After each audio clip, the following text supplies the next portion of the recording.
Well, hello, friends. Wanted to welcome you back to another video. I understand that this looks different. This is not my normal content by any means, but I will explain everything. If you're cool, can you be cool? Great. So what is happening here? And without trying to take up too much of your time or spending forever talking, because that's what I like to do, you guys know that, it's a problem of mine. I've been a part of a team that has been working in Minecraft to build things out of the Bible, okay? So this whole server, this whole game here, that they're trying to do here is to build stuff out of the Bible so people can interact with through the means of a video game. Now there's a whole topic in this, and I don't have time to go into it, but there is a demographic of people that are always neglected, especially when it comes to evangelism, and that is gamers. So if we can meet them on their platform with something that they're familiar with in a way that they can be involved, it can be a really amazing thing to learn about the Bible in a way that isn't evasive and is a way that is also fun. And there's a whole topic in that. I'm not going to go into it right now. That is for another day, of course. Now understand, this type of content isn't for everybody. And this way of evangelism is very different, and some people may not like it, some people may. That's totally fine. I believe in it, okay? There's a great team here that has worked very hard on this, and they have done amazing things, and I've already seen in the community that they have built in the last 2 years something beautiful. So I wanted to share this with you guys, okay? So with that all out of the way, let's get into what is happening here. I am literally standing in the interpretation of what we consider the Garden of Eden. This is our idea of what the Garden of Eden may have looked like, and we have filled it to the brim with things that we have found in Scripture and so many other amazing things that we have never thought about until you started really digging deep into these Bible stories, and then you have to put it to practicality. So as you can see behind me, there's a giant tree. What do you think this tree is?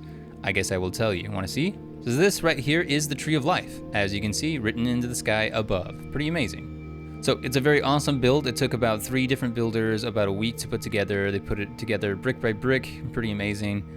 It is a fantastic build, but there's so many other things happening in this garden here. So let's go on this path. All right, let's go down here. Now that we're on the path, I want to show you around because they have spent a lot of time, and I have actually helped with this, a lot of time building out this garden. Now, we know in the Garden of Eden that there is many flowers and foliage and many different trees and varieties of fruit plants and all types of stuff. But there's also other amazing things that I didn't realize until I started reading one of my favorite books. And I found in that particular book, Patriarchs and Prophets, that in the Garden of Eden, there was actually precious stones and gems littered everywhere in the garden. Just really precious things were just about and around. So that's why we've put like blocks of gold. We have things like diamonds. There's amethyst over here, kind of stuff. And there's emeralds just like on the ground. There's just all this like precious resources stuff because that is what the Pen of Inspiration has written in that wonderful book. And so we put it in here. So one thing that we have decided to do is to add books within our world. Okay, so there's these little pulpits, as you can see right next to me, that have a book of the Bible that tells about what you're standing in and what you're looking at and gives you a reference to read scripture. I think it's pretty cool, it's pretty amazing, and you can check it out here. Now, I am standing right next to the tree of the knowledge of good and evil, and here, of course, we'll have chapter 3 of Genesis, talking about the tree, talking about the serpent, talking about the woman, and eating from the tree, and sin entering the world, and of course, on this side, I'll talk about what the serpent said, and guess what? We even put in a little serpent's head here, or at least our interpretation of what a serpent may look like being at the tree of knowledge of good and evil. I can spend a lot of time showing you just around the garden because there's so many books and so many different references, but I'm sure we don't have the time to go through it. So I want to take you about all the other Bible builds so you can get a brief overview of what we have done. Now this is 2 years in the making, so we have got a lot done. One thing I want to bring to your attention is we have our own virtual church. Yes, so within this game we have built a little church here, as you can see. Not the greatest church in the world, kind of small, but we have had a couple of virtual meetings here, and we of course have the Bible in front of us, and we have someone present, and it's truly amazing. People sit up here and that kind of stuff, and we all jump in a voice chat on Discord, and we have church. So this is a very different way of involving people in a way that we haven't done before. Virtual meetings, like literally virtual meetings in Minecraft, and it has happened, and it's been pretty cool. So just want to make that known to you. Moving on. Okay, as you know, when Adam and Eve were banished from the garden, they were sent out of the gate, and the gate is protected by a flaming sword. So they have put in a flaming sword, which I think is pretty cool. Little details go a long way, and I don't know, I love that part of this. You can check out the little camp that we built here, and you can walk from the garden to this camp and into these 2 altars. And what do you think these 2 altars are? So if you've read your Bible before, you would know what I'm talking about. And if you don't, there's a Bible provided in the game so you can read about what's happening. Of course, this is Genesis 4, talking about Cain and Abel and the offerings they have petitioned to the Lord. And we know that Cain's offering was not accepted. but Abel's offering was, so it was consumed by fire. So when you cross over here, you can see this bridge, of course. This is a pretty cool bridge. I actually built this bridge myself. I thought it looked pretty good. I did a pretty good job. Also helped with the path a little bit. So, but I can't talk too much because we have all built this thing together. Like, it was a team building. Not one person did one particular thing. It literally is an amazing team building exercise that we did here. So as you can see here, this is Noah's Ark, or at least our interpretation of Noah's Ark. We've built it as to scale as possible. Minecraft's not a perfect game, so each of these blocks is actually 2.5 feet, I believe, in real life. So this is the best that we can do, considering how big builds are and, you know, the limitations of a video game that wasn't made for this type of stuff.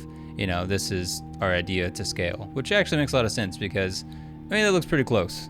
You know, that kind of thing. It looks pretty close. Let's go inside here, and there's obviously more things you can read about: how many animals, what types of animals are in here, you know, how they were brought in, all that kind of stuff. So we've tried our best to fill this place with as many things as possible, all different types of animals. I mean, we've got sheep, we got cows, there's cats here, there's horses here, there's pandas here, there's bears, there's just as much as possible. We got dogs here. I don't think I said that. All that kind of stuff. There's insects and stuff upstairs. Okay, now that we've spent a lot of time here at Noah's Ark, let's move on to the next build. So as you guys can see here, we actually built Noah's Ark even after the flood, and we even put in a rainbow because that is what the Bible says had happened when Noah could finally leave the boat, that there was a rainbow and never again would the Lord flood the earth.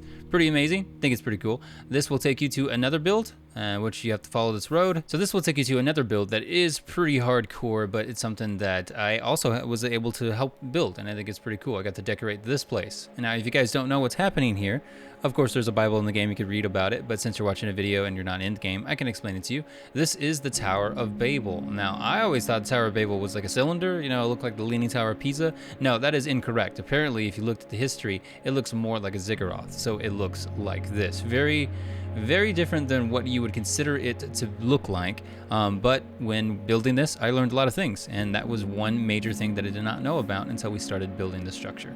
I had the fantastic pleasure to decorate this place with the orange and blue things that you see here, and I think it came out pretty good. We spent a lot of time on this, a lot of people worked on this, and then I showed up one day and there was a giant dark cloud built in this, and it's because, as you know, in the Tower of Babel, they didn't ever get to finish it. So as amazing as this looked, it's not finished all the way at the top. So let's go up here and we'll check it out. So they never finished the top here. There's broken fragments everywhere. There's pieces missing, you know, things are on fire. There's a little, you know, lift here made out of wood is still working. I don't know, I think it's pretty cool. Again, the little details that go into this go a long way. And the cloud thing, man, the cloud thing looks amazing. Now, across the way from the Tower of Babel, we have built parts of Egypt. So we have this little interpretation of Egypt. I think it's pretty amazing. We even built a little, I don't know what these things, Sphinx, I think they're called, the little, you know, statues that they made. I think that came out really good. I'm not even sure who built that, but it is solid. Super good build. Of course, we have the pyramids, and the pyramids were capped with shiny, you know, vessels at the top. Typically, I think they were made out of gold, so we put gold on top. Makes sense, right? Pretty cool. You can check this out sometime. There's the inner court where the pharaoh is and all that kind of stuff, and other housing, that kind of stuff. It's pretty cool. So as you can see here, this is Sodom and Gomorrah. One is broken up into one color and the other is broken up into another. So it's kind of break up the two cities, but there's so much to learn here and that I didn't know. Now my good friend Lynx, she worked on a lot of the decorations here, and she told me about how these particular people were into agriculture and gardening, and there's obviously so much more that you should learn about, and you can read about in the Bible, or you could read history about this particular city. But we try to do our best to fulfill both of those things. Of course, they even have like a little church temple thing, but as you know, Sodom and Gomorrah were not worshiping God, they were worshiping different deities. So we actually have a little statue of this lava person. Maybe it's a deity of fire. And of course, we have this bridge that ties everything together, and you can see the color schemes coming together, where one is one color and the other is another color. So this color is more blue, that kind of thing. And of course, their deity is a guy of water, so that kind of thing, because they weren't worshiping God. Of course, there's lots of boat fronts here. You know, this place over here has much more of a garden. As you can see, so many different things here. Look at this garden. It looks really good. My friend's Lynx did these little garden bays, and they look awesome. So pretty amazing. Let's move on to the next place because you can spend a lot of time here. There's so much to learn. Okay, so moving on. This is one of my favorite builds. Very fantastic. This is where the children of Israel were lost in the desert and they actually camped out. So this is our idea of what the sanctuary might have looked like. I can see behind me there is a sanctuary. This represents the 12 tribes of Israel, all that kind of stuff, and we broke it up so there is 12 tribes all around in certain orientations, and of course the sanctuary is at the center of everything. As you can tell, there's these 5 tents here, and each tent has a reason. They're all different people. So the priests would stay in one tent. They even have their morning duties and times, which is pretty cool. And then what else do we have? We have Miriam over here. I think it's pretty cool. Other priests. And then, of course, I mean, Moses has to live somewhere. So he lived here next door to the sanctuary. That makes sense, right? All stuff we pulled out of the Bible. Amazing stuff you can read about. Other priests. Even Aaron is here. Pretty cool. It's lots of detail. Of course, you can read all about it. Where? In the Bible, within the game, or even you can read this stuff at home. You don't have to be in a virtual world. But if you are in this world, it's here for you. Pretty amazing. There's so many things you can learn about here. They have all the animals for sacrifices. There's different birds over here, or doves. There's goats. There's sheep. All that kind of stuff. You can read about literally everything about what it was like to go through the sanctuary and what it would mean for the remissions of sins through the means of the sacrificial service. So of course you can go through here and look through all the different articles here. You know, the table of sacrifice, the laver of water to be washed, wash your hands, that kind of stuff. You can go into the holy place. You have the 2 tables of showbread, the 7-branch candlestick, which is, I wish this was a little bit better, but we can deal with what we got here in Minecraft. Okay, it still looks pretty good. And then obviously the table of incense, and you'll find the Shekinah glory, or interpretation of Shekinah glory, and of course covering cherub angels, that kind of stuff. The book of Moses is on the side. And a little fun fact that I think is pretty amazing, the center block that's here is the ark, of course, and in it you'll find 2 things. You'll find tablet 1 and tablet 2. Obviously the 2 tablets with the 10 commandments, some manna, and of course Aaron's rod. So little details, pretty amazing. Our best interpretation of what we read in our Bible so we can see in a practical way. Really love this build. It came out fantastic, and of course it's just really big. There's so many tents and that kind of stuff. So the team had outdone themselves with this much work, but it really did pay off. Moving on to our next build. So with that, I wanted to show you the last build for the day. There's other builds that I didn't show you, like Jerusalem, and I didn't show you heaven, of course, but we don't have time. And this place is just really cool. This is Bethlehem, okay? And these guys knocked it out of the park with the build here. Look at this garden below me. Doesn't that just look so good? It's neat and organized, and they just went all out when it came to Bethlehem. So I wanted to show you around this place. Of course, there's a reason why they built Bethlehem, and this was for the Christmas season to make a YouTube video about the birth of Christ. So here we have a road that will lead you to the stable where Jesus was born here in Bethlehem. It's a little on the outskirts of the city, and it is kind of cool. You'll follow this road a little bit, and it'll lead you to the outskirts of the city. As you know, Mary and Joseph could not stay at the inns at these little houses because there was no room for them, so they had to go to a stable. What you'll find here in this little cave, you'll find a stable where Jesus was born. And of course in here you'll find various things, but you'll find the manger that Jesus was laid in, which people believed is made out of stone, not technically wood. Something to look up, something to study. I didn't know that. I thought it was made out of wood, but apparently it was made out of stone, which is pretty cool. And of course there would have been animals and stuff in here. I'm not sure why they're not here now. Maybe they're just not rendering, or the server just had to restart.